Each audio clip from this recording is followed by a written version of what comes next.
Hey, y'all. This is Reverence for Impulse, and I'm Weena Pauly-Tarr. This podcast is my attempt to more deeply understand and explore impulse through conversations with people that inspire me. We step into connection without any planning or agenda, but with respect for the impulses that brought us here and shape how we are when we're together. I'm so glad you followed your impulse to listen in.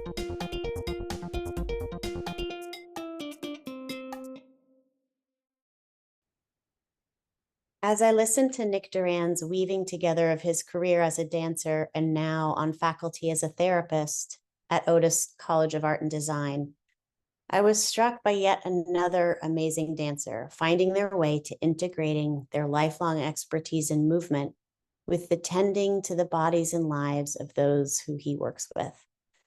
I had the privilege of dancing with Nick early in my New York City life, and his sensitivity then for the bodies and the complexities they hold was something of a superpower, and now even more so.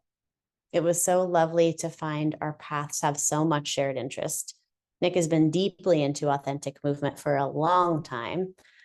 I just so enjoyed the space and simplicity of our time together. If you are in the LA area, you have to check out his open workshops in somatic and expressive arts techniques called SEAT. He's doing beautiful work. And here he is, my colleague and dear friend, Nick Duran.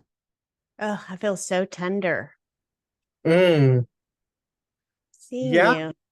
yeah. I feel that way too, Weena. Yeah, like, whoa, who's this?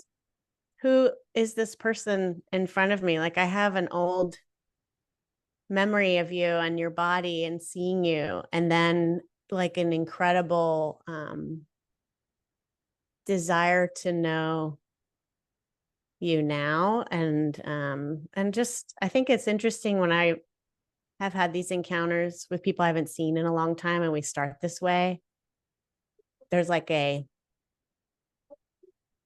feeling of time that's I'm also like PMSy and full moon and like Hmm. everything's making me cry. There's something about seeing time this way in such a felt way that feels really powerful. And then I just felt myself like deeply desiring to know you. Um, and yeah, and moving, I felt really like in a similar way, like, who am I to Nick? Like, what does he see? And then like, how do I make contact with myself when there's such a strong desire to go this way? So sort of inside that, and then feeling the tangibility of body and space, and that sort of like anchoring me back here. But yeah. Yeah, I have, so many fond and fun memories with you, dancing with you and touring and, you know, I don't know, just getting to have this little bit of time feels really special.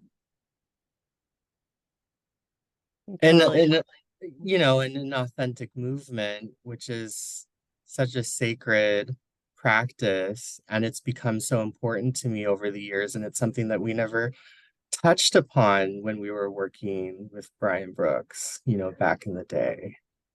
Never. It hugely opened up my movement practice. I mean, hugely. I've Yeah. never been the same since this work. Yeah.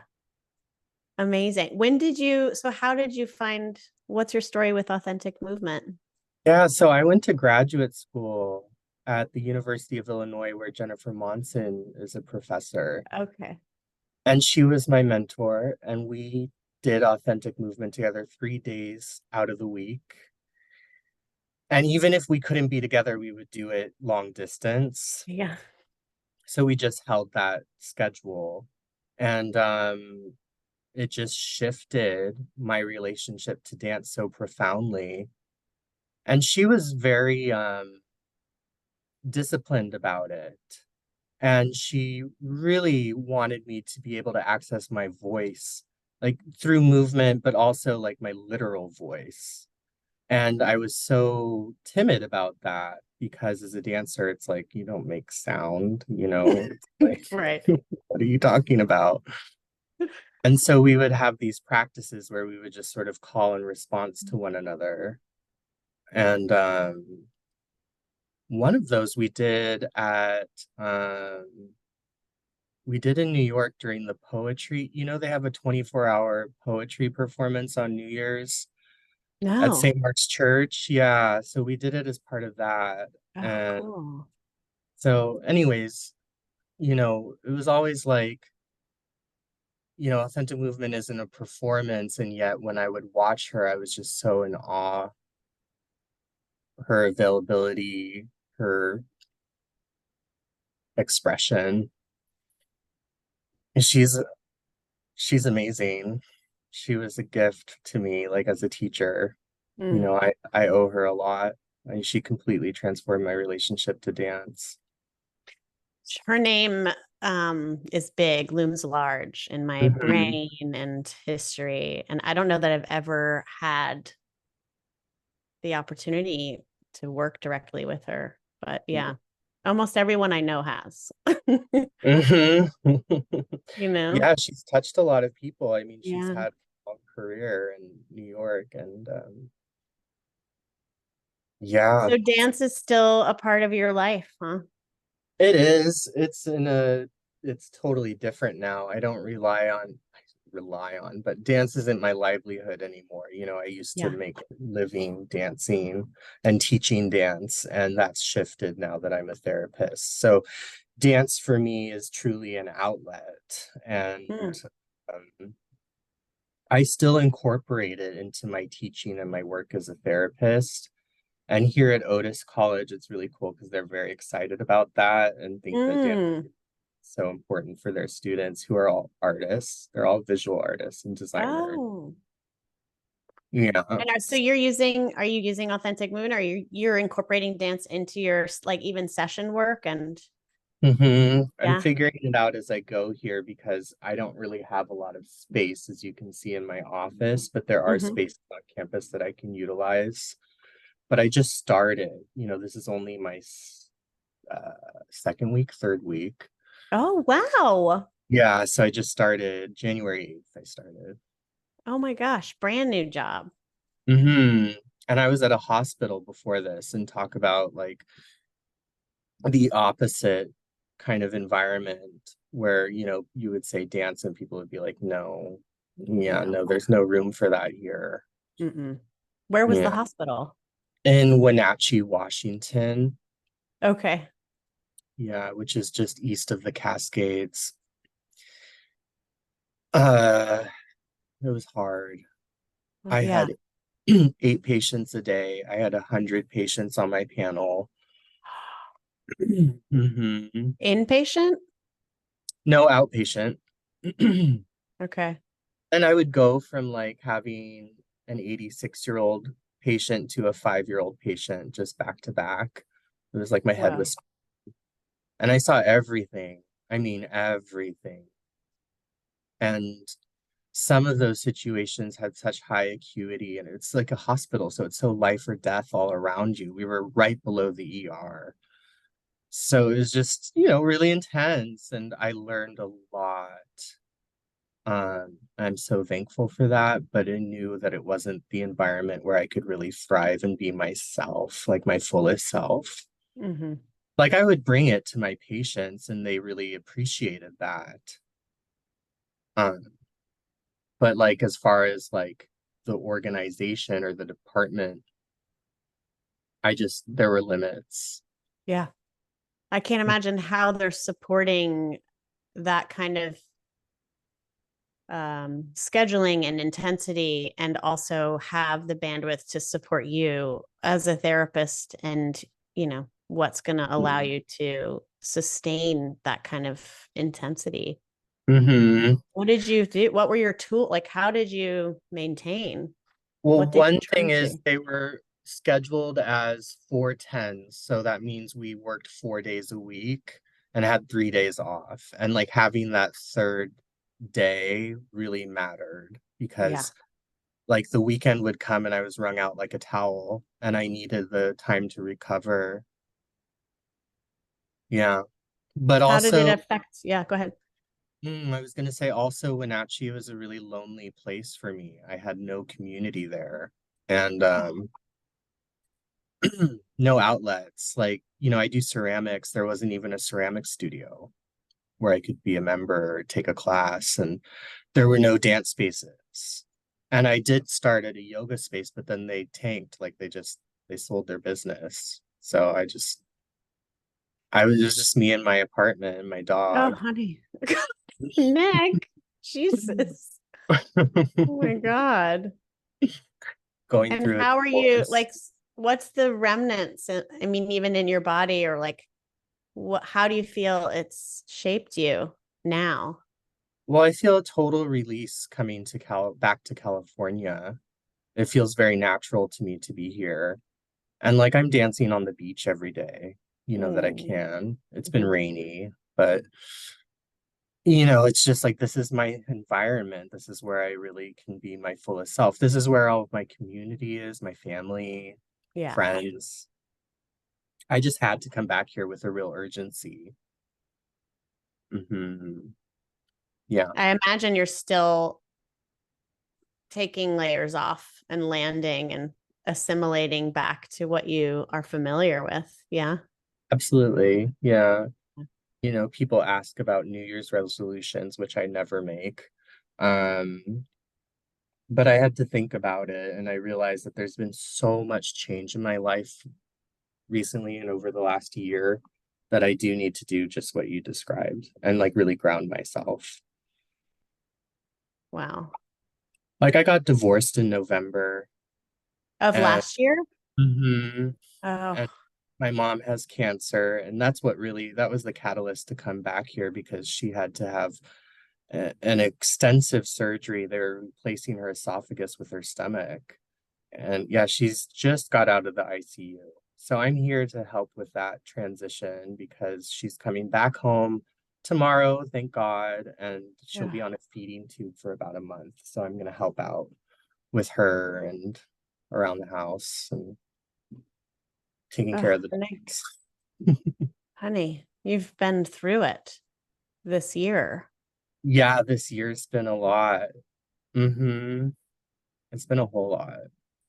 And sometimes I would sit with my patients and like for me, when I'm in session, like I separate from myself just enough that I can really be present for them. Like all of my experiences are with me, and that's how I can be empathic. It's like I have them all, behind me, all of those experiences. But I don't have to really hold on to them. I can hold a space for someone else, and I don't have to like Hmm. be in my own storyline. Hmm. But there were times this last year where it was so hard to do that anymore. I would just be like, like someone would talk about their mom dying, and I was like, okay, I can't. Oof. Yeah. And you talk about, I mean, in the role, so like in authentic movement, that role of witness has been so, I mean, they both are, but that role is so powerful. And Mhm. being in the role of witness and recognizing like how you're seeing is so shaped by who you are in your stories and what you value and what you're looking for or how you seek connection or don't or seek distance or and I can just imagine like the demand of having to witness in a certain way with a certain expectation like towards your client is like doesn't really allow for you to be in yourself really because Mm, when it holds that kind of charge and you're it's like what does it mean to witness somebody and have all of that be activated in you and feel it and be connected to it and still be present to this person and mhm, it's so much to manage when you're in that mhm. relationship. Yeah, it all serves me really well as a therapist. Like the things that I've been through, I can call upon and know that I can have empathy for a person and just understanding. I'm so glad that I came to this work older and, a little older and like have had some life experiences and some serious heartbreaks and losses. And I can just bring that into the room with me without them having to know about it and just to Mm. sit with someone and be like, oh yeah, yeah, I know what that feels like. Mm-hmm. Hmm. And that makes you such a different, um, not just therapist, but your presence, I'm sure, is felt. It's like you can tell when someone is like, that's interesting, and it's a little Yeah. Teflon-y, or when Yeah. somebody's like, Yeah. whoa, whoa, whoa, whoa, Yeah. when you're saying it, and there's a real like resonance and they get it. And you don't even need to hear their story. There's just some sense of Yeah. really feeling an energetic understanding of what it means to feel seen, Oh you know? yeah. Yeah. No, I know that that's in the room with us. I mean, and I'm not saying that to like toot my own horn. It's just that's the lived experience. Yeah. Yeah. I wanted to interrupt this podcast just for a brief moment and let you all know that those of you who are somatic experiencing practitioners or therapists, psychologists, or somatic coaches, anyone working one-on-one with bodies in a therapeutic way, I'm so excited to be offering a 8-week course I'm co-facilitating with Somatic Experiencing Institute faculty member Mariana Bucozzi in May and June. If you are curious about deepening your work with clients, but not just through accessing more tools, but really about shifting your patterns into skilled presence and accessing your creativity in your session work, please join us. This is for you. This is really the work that changed how I view embodiment entirely. You can sign up for the waitlist and learn more about it at weenapauly.com, or you can find the link to that page on my Instagram account, Pauly-Tarr. Okay, that's all for now. Ooh. Okay, so I don't want to go back in time because I sort of selfishly want to know like from when we left off till now, but I don't want to do that only because I know our time is limited and I'm so sort of interested in who you are today and like um and I'm curious about this, like how dance and authentic movement or even impulse is part of how you work with people. Like are you seeing them in their bodies? Are you inviting in movement? Are you moving with them? Like what is it? How does it look? It looks different with each person. It depends on their level of comfort in their bodies and with trying things that are new and a little different. Sometimes I can go a little bit like, let's stand up, is a big deal Oh when we're yeah. standing in a room. That's a huge shift in energy to just Yeah. be on our feet together in a small space, to maybe swaying a little bit, or shaking, taking it a little further. Now it's getting a little weirder. Are you moving with them? Yeah, I move with Yeah. them, but I don't Yeah. face them head on. I turn to the side so that Oh, they okay. think that I'm watching them. Interesting. Just so they don't feel alone with it, but also like I'm not demonstrating so much. If they want to watch, that's helpful. But Hmm. just to make sure that I'm not like just straight on watching them like a Yeah. dance teacher. It's Right. different. It Yeah. needs a skew. And Uh, do eyes close or open? that's up to their level of comfort. I always offer that, you Mm, know, if they feel comfortable, they can close their eyes or just keep like a soft gaze, like you would mm-hmm, in meditation. mm-hmm. Yeah, And and so who are I you do. working with? Like what population? Well, now I'm working with college students, which Yeah. I love because most of my experience is working with college students. I taught in different colleges for 10 years, and I know that Dance? Dance, yeah. And I Oh, know this wow. age range really well now. Oh. You know, something interesting is I was born in 1982, so I'm right at the millennial, like the first year of the millennials, Hmm. and I started teaching right away. You know, I was Joy Kelman's assistant at NYU for a while, then I went to graduate school, and then I moved to California and I taught at all these schools, and I taught all of the millennials. And now we're at Gen Z and I'm their therapist. So it's just really interesting. That's hilarious. Yeah. This is really interesting. I can't wrap my head around it, but it seems like I'm just very attuned to what this population might be going through, because based on that experience. Yeah. And I worked, when I first moved to Washington, I worked at Whitman College, which is a small liberal arts school. And then I went to the hospital just so I could really branch out. And like, I was like, I just always work with college students. I don't know anything else. Yeah. And I had this year where I had 86-year-olds and 5-year-olds and, you know, everything in between. And then I realized every time someone who was 21 walked into my office, I was like, yes. Like, ding. I'm like, yes. I got you.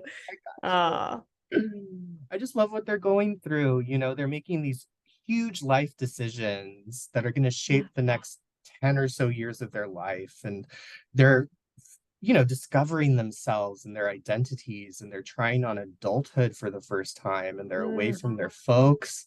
It's just so exciting. And they're really open, you know, it's like really open. It's like, yeah. okay, let's stand on our feet and sway. And they're like, well, all right, you know, it's like, Oh, okay, wow.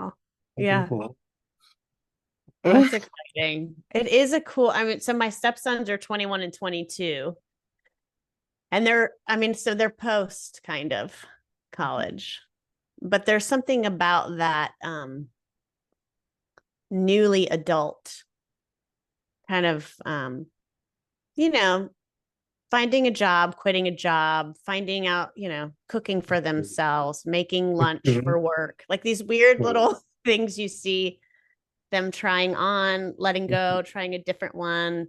It is an exciting time. And intellectually, they're so sharp and open and clever. Yep. Yeah. Yeah. And I think, because I'm on the stepmom side of that, I don't get to see what you see. That's actually where I'm like, what's going on in there? What are you seeing? Like, what are the trends of these kids? Well, on it, like clinically, there's a lot of social anxiety. You know, Interesting. everyone who walks in just about has some degree of social anxiety. And I think that's post-pandemic life, or pandemic life. Who says You post? I think? mean, oh Hmm. yeah, because you know, it was only maybe a few years or so, you know, like, or even like a year and a half of school that they missed out on, but that was like crucial to their Mm. development Mm-hmm. socially. Mm-hmm. And so it's like awkward now coming back together, and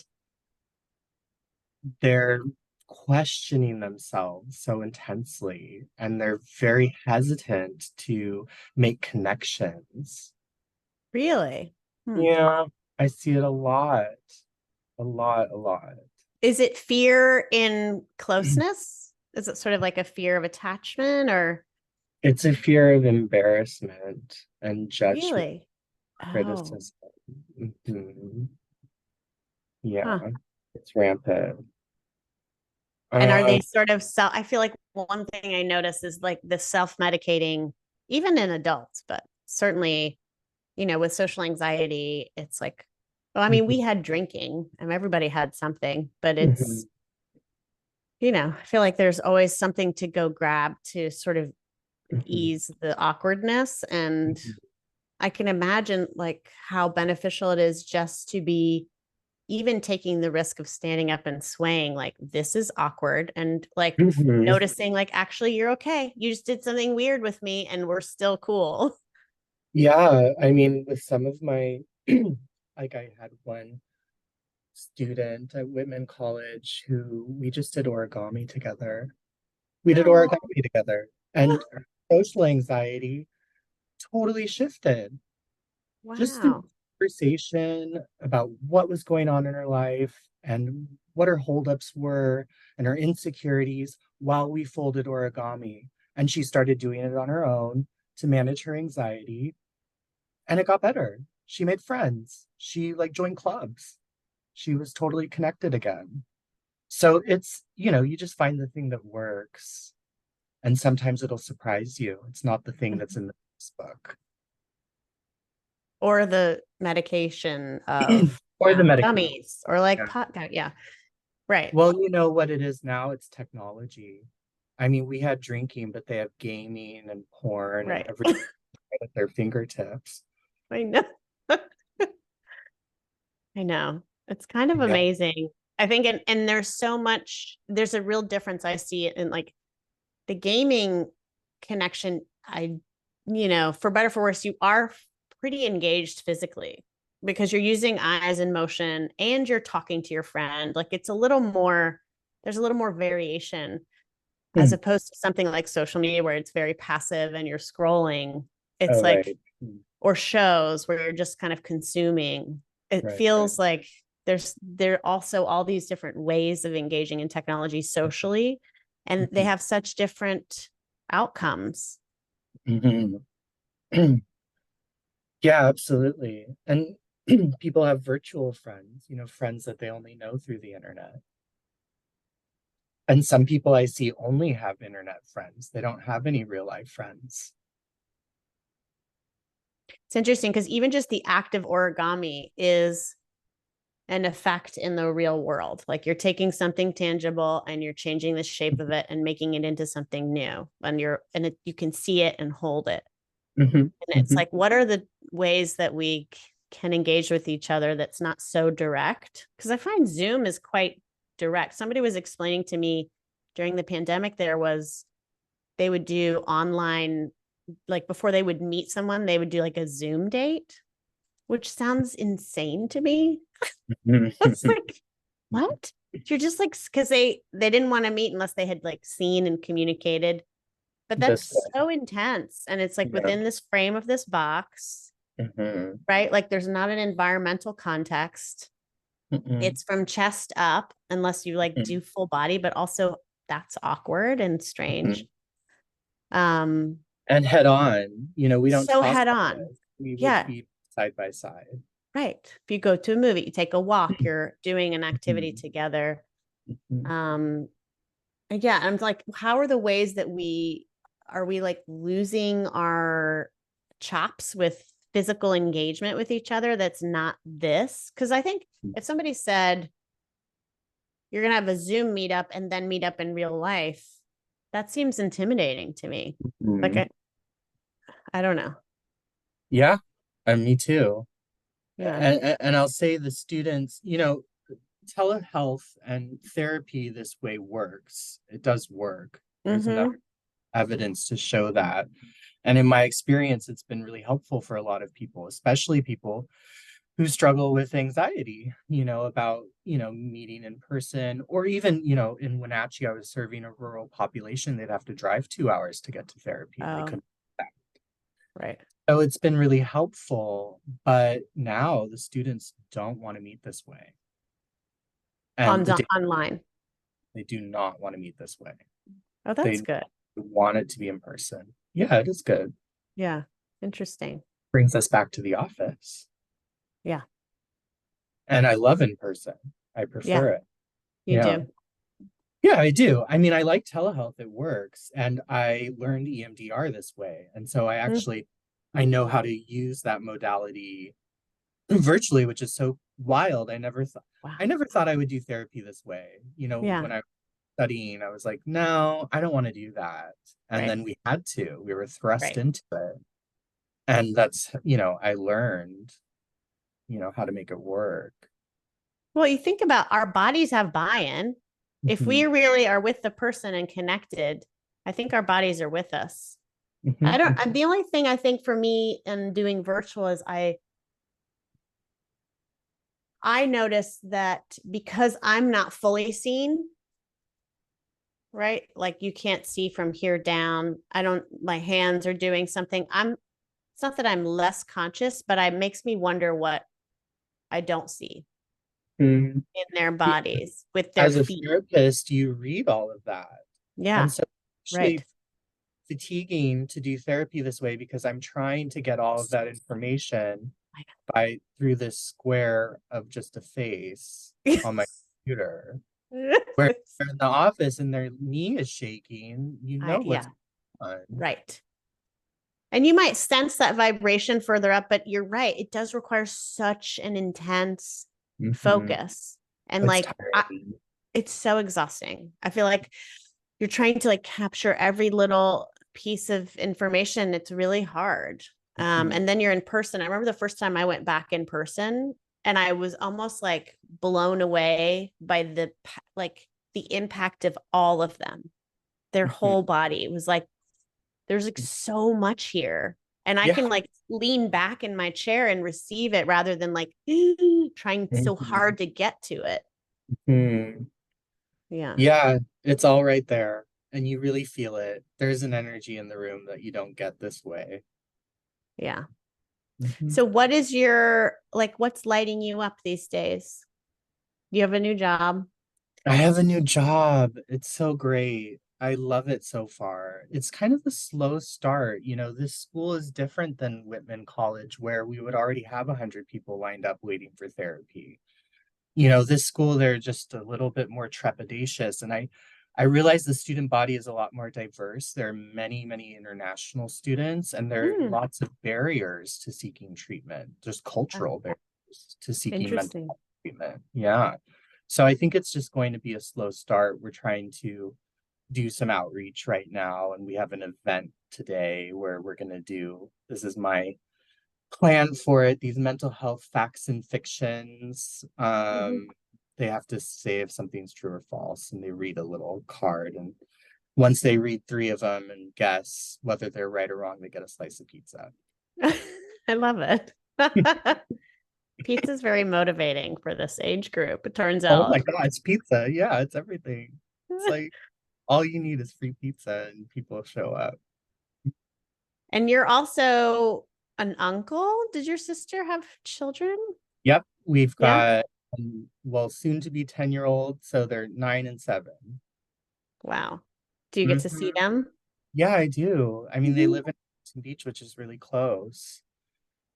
Yeah, so it's like my family's here. I have a small family. It's really just my mom, my sister, and I, and then my sister's family. And so it's just so important to be this close to them. It was a huge wake-up call living so far away.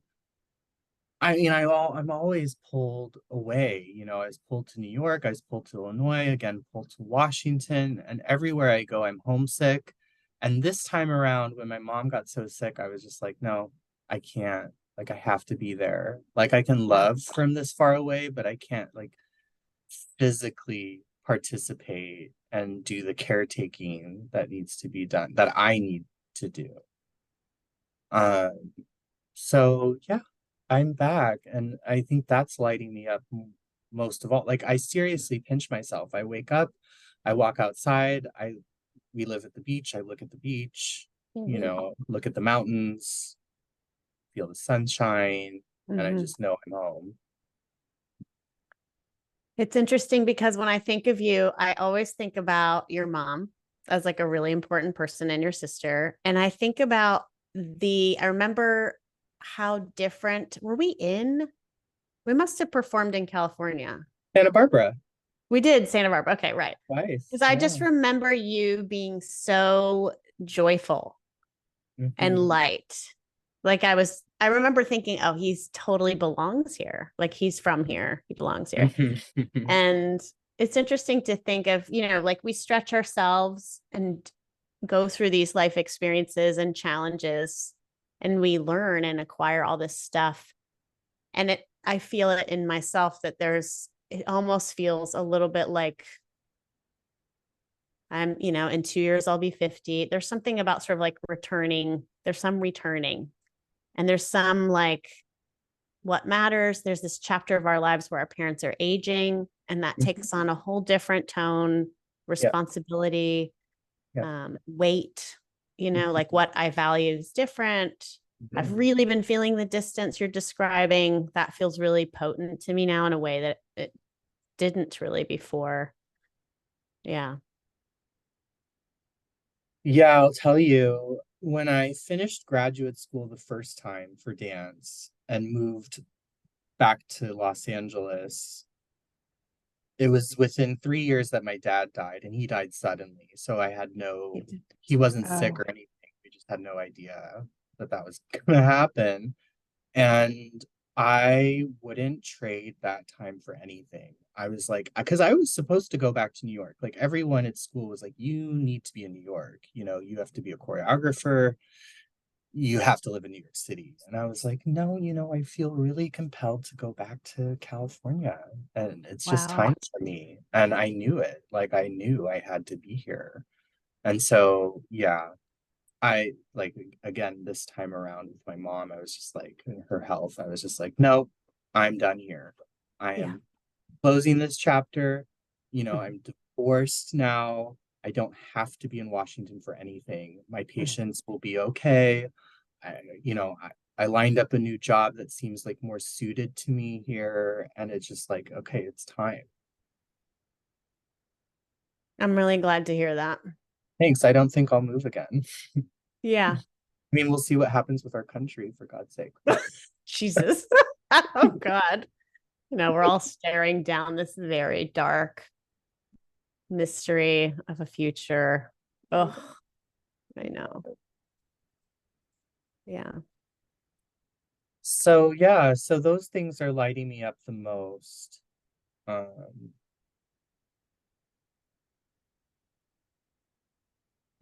sorry, I was just thinking that I did meet someone and I love him, but he lives in Mexico, which is hard because Oh shit. he's actually banned from entering the country for about 5 to 15 years. Yeah. Ugh. Did he Yeah, overextend some? Yeah. It's so yeah, stupid. overextended his visa so we could spend more time together, and now Oh, oh he my can't God. come back. But I'm gonna go visit. We're gonna meet up in Sonata in February, and that'll be Oh, just great. I can't wait. yeah. That's Perfect. also, yeah. So 5 years. Yeah, Is that what you five to think? 15. Mm-hmm. Oh, Mm-hmm. maybe Or something will change. Yeah. mhm. Yeah. I trust that it will. I Nick, mean, we've lived whole lives between yes, seeing it's each other. so true. And It was I'm a long thinking time it ago. was a really long time ago. And I'm thinking of like our little shorts and white. I'm thinking about the white Oh, outfits. pinata. Pinata. I couldn't remember the name of it. Yeah. I think about Dance-O-Matic with the feather boas and the Yeah. Patricia Field hot shorts. Oh, That's when goodness. I met you. That was the Yes, first show. that's right. And Let's see. you We were, did pink, we did pink, we did green, we did green. white, which was multicolored, and we did that silver piece, which came together So at the last minute. Yeah, with the big inflatables. We did it at DTW. was I in it? Yeah, you were in it. Oh, The big oh right, inflatable oh right. structures that kind of like unfolded like a long nose. Oh yeah. Those were good shows, I think. They were good shows. They really Yeah. were. I'm proud of that work. That was good work. It was, I don't know. I haven't been in touch with Brian in a while, but Me when I neither. think back to my dancing life, I'm proud of those pieces. Hmm. Yeah. Yeah, well, you were amazing in that work. Oh my Oh, God. Oh my God, please. Lena. Oh, You Nick. were like, no, you were like beyond. Like I Oh, was honey. just like, oh, I was just incredibly in awe of you. Oh, Like, how does Nick. she do that? I remember you being so lyrical and beautiful. I was like, he needs like a solo that's not This. choppy and muscly. Yeah. I mean, in some ways it was a good fit for me because I am kind of muscly, I am kind of like strong in that way, but like it wasn't a good fit for me because I want to be so released all the time. I just Mm. want to be very fluid and buttery with my movements, and that was just not the space for it. And when I stopped dancing with Brian, I started dancing with Neil Greenberg, and it was like, oh, Neil this was is, just at my show. He came twice. He came to the yeah, first run of it and came back, and he was like the sweetest. he loved it. Oh my God. He's a He loved darling. it. Yeah, he is. He really is. And He's simply sweet. he's such an incredible choreographer. Like being in the studio with him, and I would just sit back and just watch him make things. I was just like, this is how you do it. Like he He has just such an incredible eye of like he'll pick it's up the on eye. layers. Yeah. It's the Layers eye. of stuff Yeah. and comment on it. And I would have didn't even enter my mind. Oh, he's You know? brilliant. And just Yeah. hearing him talk is just like, wow. Yeah, so I only got to do one piece with him, but it was really transformative for me. And I feel like it was another one of those opportunities where I really found myself as a dancer. Hmm. And I was just like, I'm supposed to do his work more, but then I went to graduate school and It they never was let me come back. You know, they were like, you have to stay here in Illinois, and then afterwards you have to go back. And I was like, I missed so many opportunities. It was just it well, was you were also heading towards financial stability, which is nothing any one of us can like. well, or so I thought, but when you're an adjunct faculty member at like six different schools, it's hardly financially stable. It's Really. like, yeah. Oh my gosh. I taught at UCLA, Loyola Marymount, Cal State Long Beach, Whitman College, University of North Carolina at Asheville, and I just couldn't make Oh ends my meet. God. Nick, that's so much. What do you mean? You like had full-time work and it was a struggle. Yeah, because and also like I would have to commute between all these places. Like in LA, that's enough of a commute, but then across country, up and down the West Coast, it was just like I had to get out, Yeah. and Yeah. my body needed to get out. I was so injured and I just couldn't do it anymore. And I've always wanted to be a therapist. Like since I was a teenager, I knew, Really? oh yeah. I used to talk to my mom about it. I'd be like, I want to just do this thing where people like listen to other people. And she's like, yeah, you'd be good at that. You're a good listener. And I was like, my friends, they come to me for things. And I was like touched by that. And I thought, yeah, I want to make a career out of it. And then I learned about dance movement therapy. And I thought, oh, that's what I'm going to do because that just blends the two worlds. Um, yeah, So is so that if your degree is in dance therapy? no, it's not actually. I went to this totally square, like only evidence-based practices, master of science, everything was cognitive behavioral, everything Uh-huh. was exposure therapy, it was just like really by the books. Like that's where Okay. I went because I was like, that's what I'm missing. I have Right. so much Actually, right. dance. This is like I'm It's missing the clinical aspect of it. right. They taught us to diagnose someone in 5 minutes. And you would never do that professionally, but I've memorized the DSM. Like I had to at school. So It's interesting because it's such a wild range. And you're right, you do have intuitively all of the information that you would get in it. I think, I don't know, I'm not a dance therapist, but I feel like the dance therapists I know and talk to, you're intuiting all of that. You might not have the same sort of clinical language for explaining it, but like it's all there. And I think sometimes dancers, not only do we underestimate what we know and the wisdom that dance has given us, incredibly. but we diminish and sort of turn down the volume on that avenue for intuition, for expertise, for guidance, because we've been taught and sort of I don't want to say coerced, but we've sort of bought into the idea that that's dance and that goes over there and that's not really valuable or allowed in this realm of mental, emotional, spiritual. And we know, of course it's blended when you see a dance performance and you're lit up but to bring it into a clinical practice, there's that real harsh divide where people give it a lot of lip service, like, oh, sure, no, feel it, but not really. Like, yeah, Mhm. yeah, yeah, yeah. But then when we're doing clinical work, no. And I think there's something that I'm picking up on in the people who have been movers and engaged in their body most of their life who do therapeutic work. have Mhm. this incredible depth of body to body understanding and not just connection, but there's like, listen, when you spend that many hours in a studio with another body and your own, answering questions, figuring things out, partnering, learning, breaking apart, rebuilding, there's a whole vast wealth of knowledge that's there, that is in the way that you are with people, that you don't have a way to describe or even explain, you know?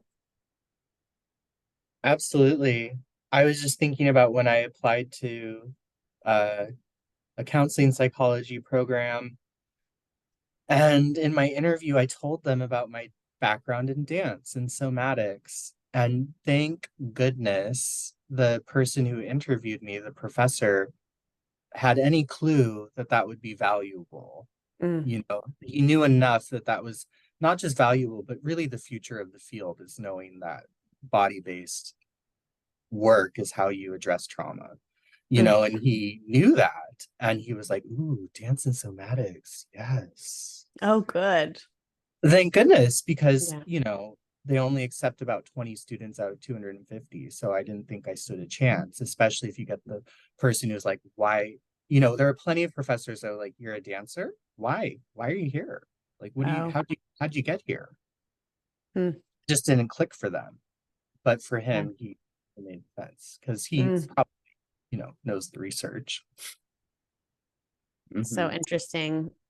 Well, your clients and your students now, I'm sure, are reaping the benefits of all of that and all of Oh, the knowledge you're bringing. I mean, the fact that you're like introducing and inviting people into authentic movement in whatever way is, to me, it's so powerful. It's sacred, but it's also like,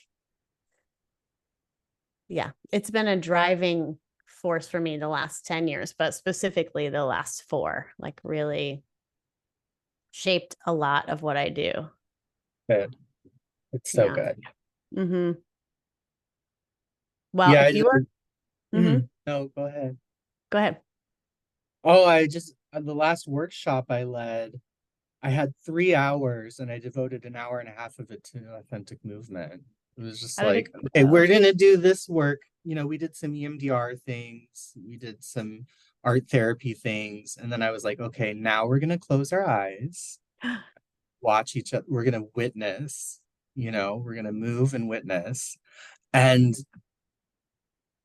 it was great. I mean, they just were like so. I mean, this is a group I've worked with since the beginning of the pandemic. So they're like, you know, gung ho, like we'll do anything at this point, you know, just like, Mm-hmm. yes.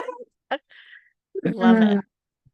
So it It was, cuts right to it. I feel like yeah, it's like the thing about authentic movement that is, and it doesn't have to. I think the thing I love so much about it is it can be just that. It can just be moving and witnessing, and that's powerful enough. It's also, to me, the most direct route to understanding who I am right mm, now and who this person is right now and how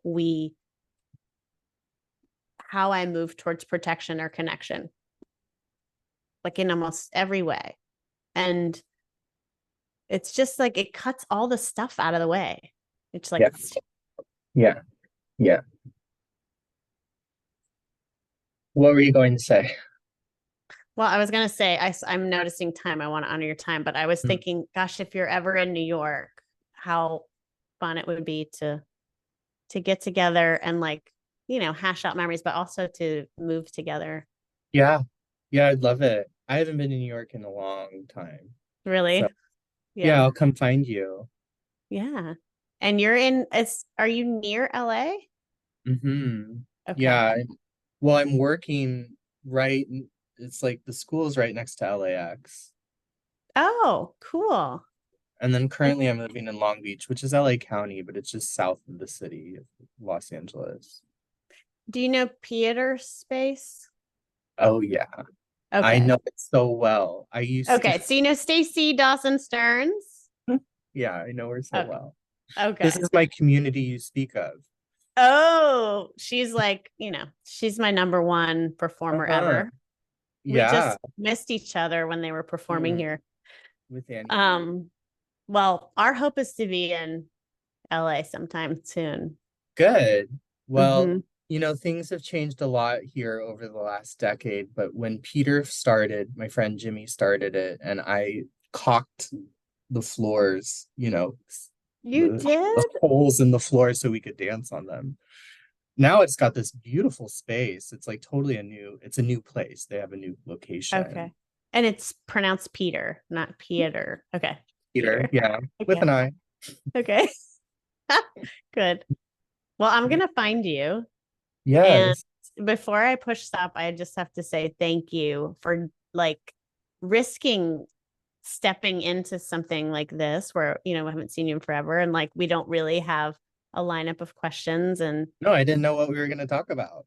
yeah, I me just knew it was either. you. That was enough. Yeah, I know. I knew it was you. And I was like, if nothing else, just to see Nick is going to be great. So thank you. Thank you. Thanks for thinking of me.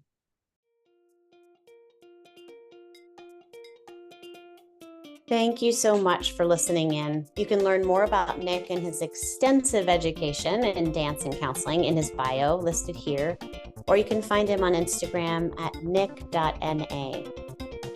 I'm so excited for this season coming up. We have Jane Clapp and Leslie Kamenoff, among other fascinating people working with impulse and bodies and movement. Stay tuned and keep in touch.